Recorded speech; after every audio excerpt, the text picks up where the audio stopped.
yun lang West Philippine Sea. Let's add to that. Let's have the cultural exchanges, educational exchanges, even military, if that will be useful. Of course, the GTG has always been there. The private sector joint ventures have also been there. But I think that the more we do of that, the more it will help resolve the issues.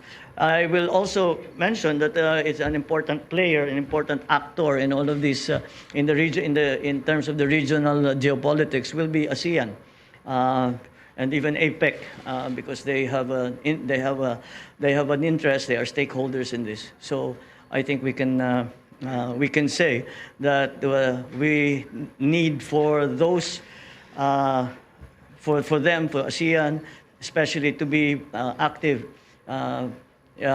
for their member countries. So it's essentially always trying to find ways to improve relationships, and we have many proposals to them, in the sense that, as I said, we would like for us to increase the scope. Wag lang yung West Philippines yung pinag-uusapan ng China at saka Pilipinas. Let's do other things too, and that way it will normalize our relationship. Sir, sorry, last na lang po on my part. When will be the meeting, sir? When will be? The meeting. I'm not sure. When is he scheduled to? Wala pang schedule yata eh. Okay. Thank you, sir. Thank you. Let's keep it down to one question each para makarami tayo. Mr. Neil Mercado, Inquirer.net. If you're not here, the question was, inflation rate soared to 6.1%, the highest since October 2018. Does the President have any concrete plan to address this? Paano matutulungan ng mga Pilipino umaaray na sa taas ng presyo ng bilihin? Yes, of course, the inflation rate is a problem, not only in the Philippines, but everywhere.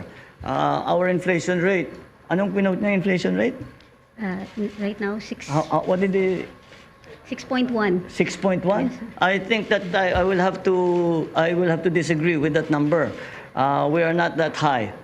We have crossed our targets were less 4% or less. Unfortunately, it looks like we may cross that threshold. Tatawid tayo sa 4%.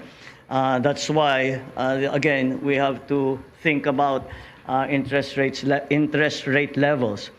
But there is a conflicting force in that exchange rate levels.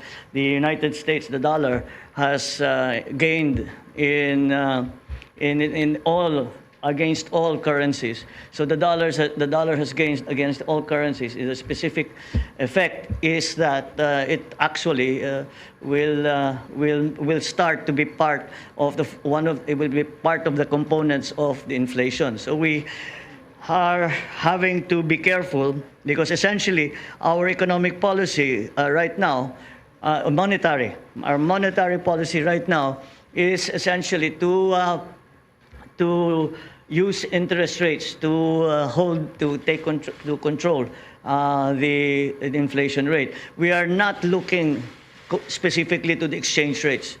Now, what we are talking about, what we are targeting is the inflation rate. So that's what we are doing. The increase in commodity prices are again something that happens. That the forces that have pushed the commodity prices up are again beyond our control. Much of our inflation is actually imported inflation.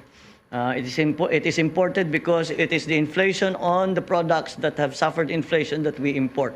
So sumama na yung inflation nila dun sa atin.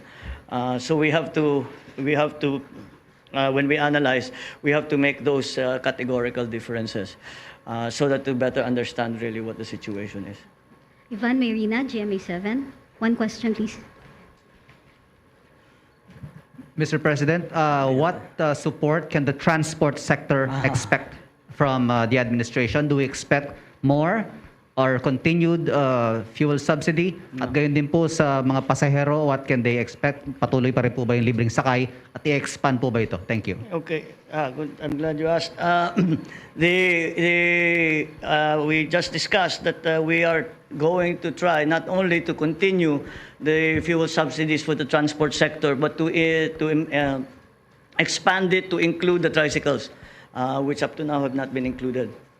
And so we talked about in the cabinet meeting, we talked about the funding, where it can come from, and how we are going to manage the how we are going to manage the funding for the additional fuel subsidies. We have enough budget, I think, to last for most of this, not for this year and a little bit beyond. But we still have to find that. We have to find that money if we're going to continue. The libreng sakay, what we have done is we will continue the libreng sakay. But we are going to stop the libreng sakay in MRT 3. We will transfer the libreng sakay to students. Sorry, I think I'm doing this wrong. Libreng sakay continues as is.